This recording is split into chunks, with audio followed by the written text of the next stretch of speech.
नमस्कार, good evening मेरे प्यारे शेर से स्वामी यस क्लासेज में आप लोगों का स्वागत है। दोस्तों, मैं आज आप लोगों को फिजिक्स पढ़ाने वाला हूं जो प्रकाश के अपवर्तन के नियम है। तो आइए हम लोग सबसे पहले पढ़ते हैं प्रकाश के जो परिवर्तन है उसको। हमने 3 वीडियो डाल दिया है, उसको अच्छी तरह से देखिए। अगर नहीं देखे हो तो मेरे प्ले लिस्ट में जाकर अच्छी तरह से उसको देखिए।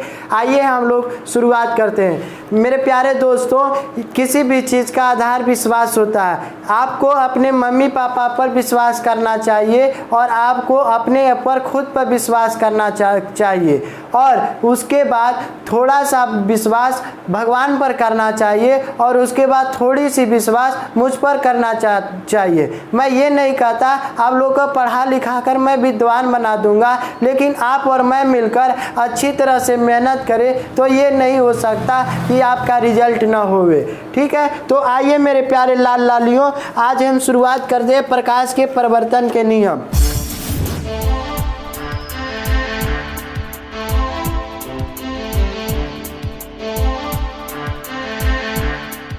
प्रकाश के परिवर्तन के 2 नियम होते हैं, उसको लिखिएगा, हेडिंग डालिएगा, यहाँ पे लिखिएगा प्रकाश के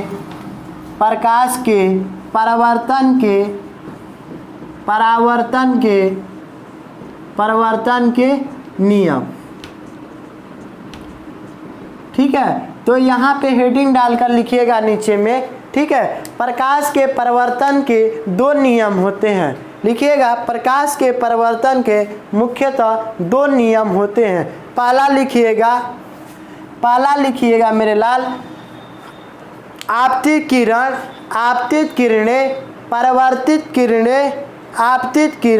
परावर्तित किरण तथा आपतन बिंदु पर डाला गया अभिलंब सभी एक ही समतल में होते हैं। सभी तीनों क्या होते हैं? एक ही समतल में होते हैं। ये कोई इस प्रकार से एक समतल है और यहाँ से कोई एक आपतित किरण आ रही है। ठीक है, और ये आपतित किरण है, यहाँ से ना आपतित किरण, और ध्यान दीजिएगा ये, और जो ये होते हैं आपतन कोण, ये होते हैं परावर्तित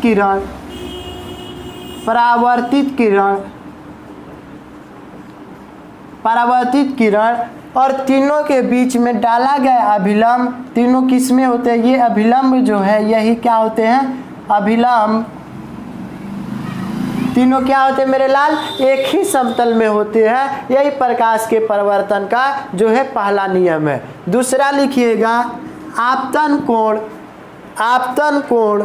तथा परावर्तन कोण के बराबर होते हैं। ये जो कोण आई होते हैं मेरे लाल, कोण आई, और ये क्या होते हैं? कोण आर होते हैं, जो दोनों बराबर होते हैं। कोण आई बराबर क्या होता है? कोण आर होता है। यदि आपसे कोई पूछता है परावर्तन के कितने नियम होते हैं, तो आप उन्हें उत्तर दीजिए, परावर्तन के 2 नियम होते हैं। कोण आई बराबर क्या होता है? कोण आई, और आपतित किरणें और परावर्तित किरणें और अभिलंब तीनों क्या होते हैं? एक ही समतल में होते हैं। यही प्रकाश के क्या होते हैं? 2 नियम होते हैं। ठीक है, इसे अच्छी तरह से नोट कर लीजिएगा। ठीक है, और शायद आपको यहाँ तक समझ में आ गई होगी, और इसके आगे हम लोग चलते हैं। अब इसके आगे हेडिंग दीजिएगा, प्रकाशीय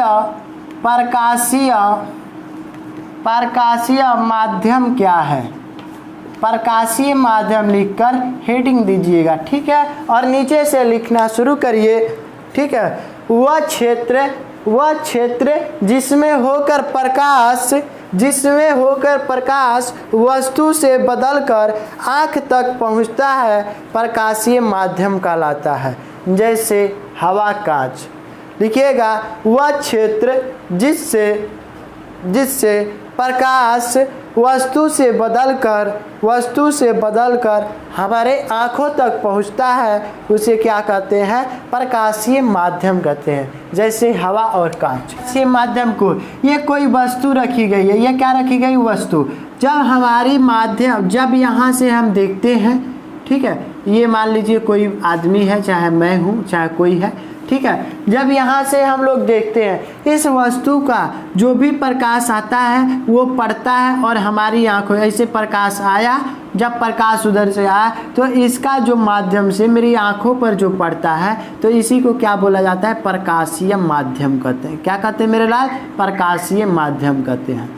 कहने का मतलब जो भी वस्तु हमें दिखाई देती है वो किसके द्वारा, प्रकाशीय माध्यम के द्वारा दिखाई देती है। आगे न हेडिंग दीजिएगा प्रकाशीय माध्यम, प्रकाशीय माध्यम,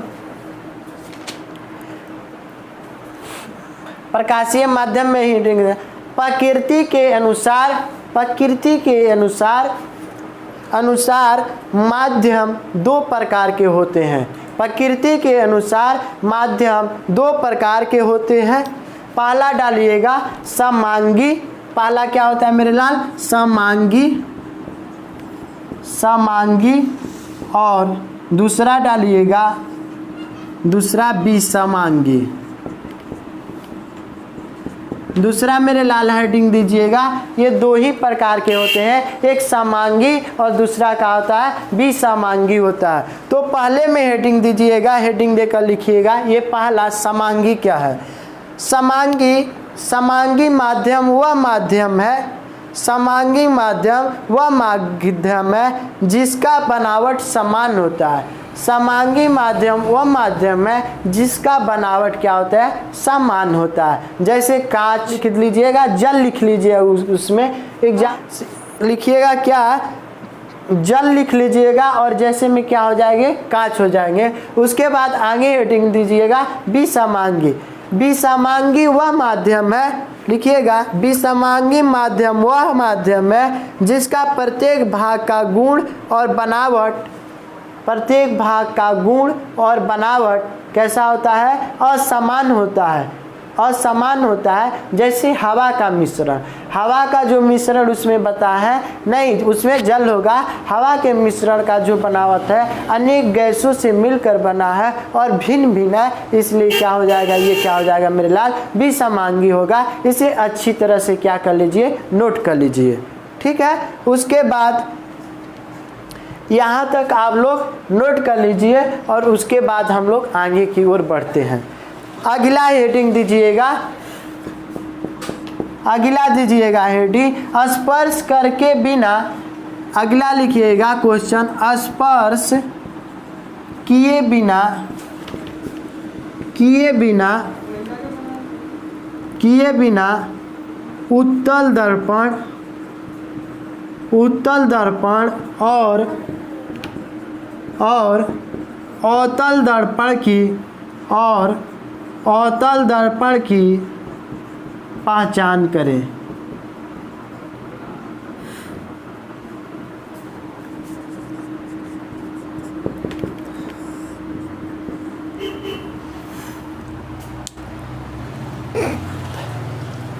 हम लोग को क्या करना है मेरे लाल, सबसे पहले ध्यान देना है अवतल दर्पण, हाँ तो देखिए क्या करना है, बिना स्पर्श किए, स्पर्श किए बिना हमें दर्पणों की पहचान करना है, वो उत्तल दर्पण होता है कि अवतल दर्पण। आइए सबसे पहले लिखिए और उसके बाद हम समझाते हैं, ठीक है।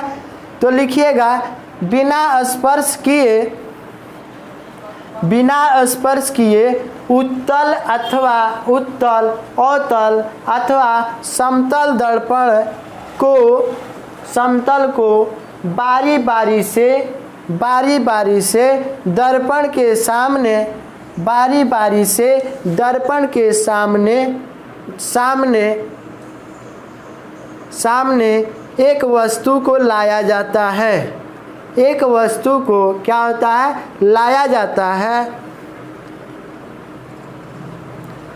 वस्तु को दर्पण से, वस्तु को दर्पण से नज़दीक अथवा दूर हटाने पर, वस्तु को दूर अथवा नज़दीक से हटाने पर,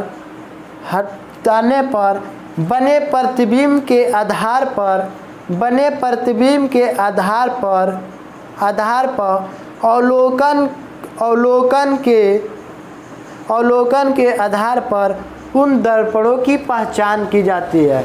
उन दर्पणों की क्या की जाती है? पहचान की जाती है। ठीक है, पहला लिखिएगा, यदि दर्पण में बना प्रतिबिंब हमेशा सीधा तथा आकार में वस्तु के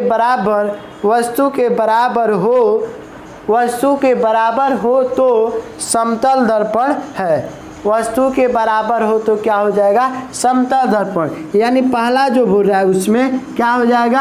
आकार में सीधा बना तथा क्या हो जाएगा? आकार में क्या हो? बराबर हो। आकार में क्या हो जाए मेरे लाल? बराबर हो।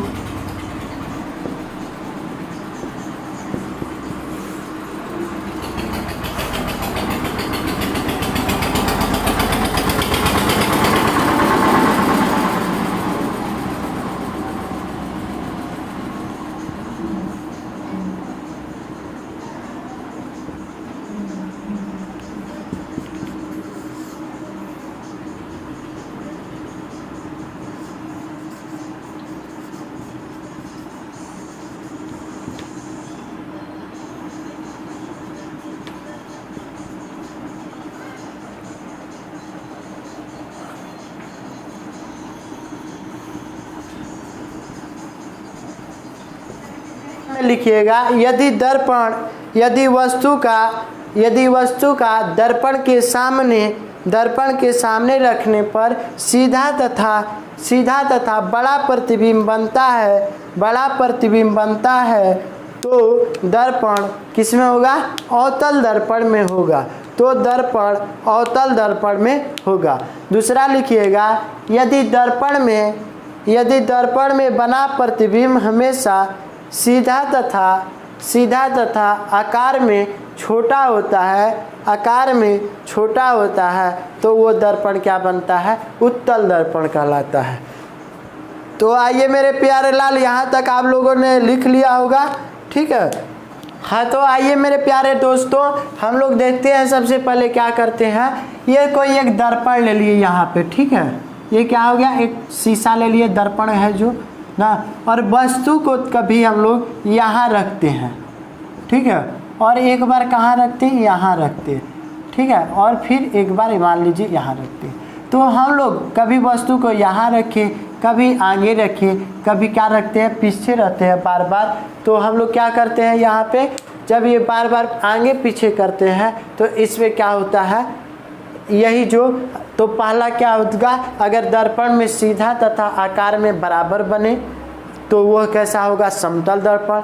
यदि दर्पण में उसका आकार जो होता है सीधा तथा क्या बढ़ता है? बड़ा बनता है तो वो क्या हो जाएगा मेरे लाल? अवतल दर्पण हो जाएगा। और सीधा तथा आकार में क्या बन जाता है? छोटा बनता है तो उसमें क्या हो जाता है? अवतल दर्पण। और आगे हेडिंग देकर लिखिएगा, स्पर्श करके हम लोग कैसे बता सकते हैं? तो उसमें पहला हेडिंग दीजिएगा, लिखिएगा, उसकी परावर्तक सतह स्पर्श करके लिखिएगा। पहला उसमें डालिएगा, उसकी परावर्तक सतह यदि समतल होती है, यदि उसकी परावर्तक सतह क्या होती है? समतल होती है तो वो कैसा दर्पण हो जाएगा? समतल दर्पण होगा। दूसरा लिखिएगा, उसकी परावर्तक सतह धंसी रहती है तो वह दर्पण क्या होता है मेरे लाल? अवतल दर्पण होता है। वह कैसा होता है दर्पण? अवतल दर्पण होता है। तीसरा लिखिएगा, उसकी परावर्तक सतह उभरी या उठी होती है तो उसे क्या कहते हैं मेरे लाल?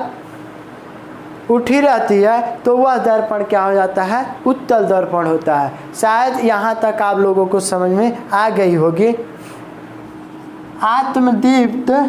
दीप्त और क्या लिखिएगा?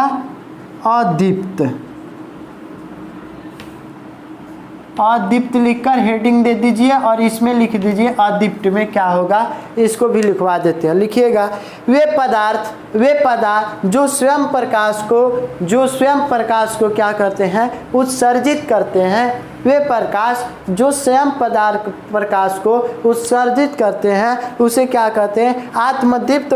आत्मदीप्त कहलाते हैं। क्या कहलाते हैं? आत्मदीप्त कहलाते हैं। तथा जो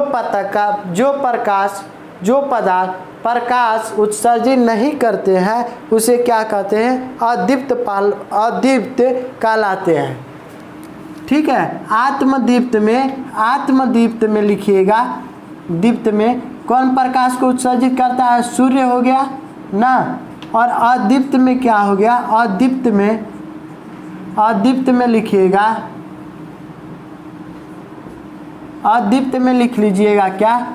ये तो सूर्य है, इसमें क्या हो जाएंगे? चंद्रमा। ठीक है यहाँ तक? तो हाँ, तो मेरे प्यारे लाल, आप लोगों को यहाँ तक आप लोगों को ज़रूर समझ में आई होगी।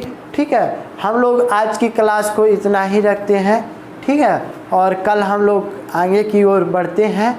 तो मेरे प्यारे लाल, ध्यान दीजिएगा, किसी भी चीज़ का आधार विश्वास होता है। आपको अपने ऊपर खुद पर विश्वास करिए और थोड़ा सा विश्वास भगवान के ऊपर करिए और थोड़ा सा भगवान मुझ पर करिए और थोड़ा सा विश्वास मुझ पर करिए। मैं ये नहीं कहता आप लोग को पढ़ा लिखा कर विद्वान बना दूंगा, ठीक है, लेकिन आप और मैं मिलकर मेहनत करें तो अच्छी तरह से मेहनत करें तो आप ज़रूर सफल होइएगा।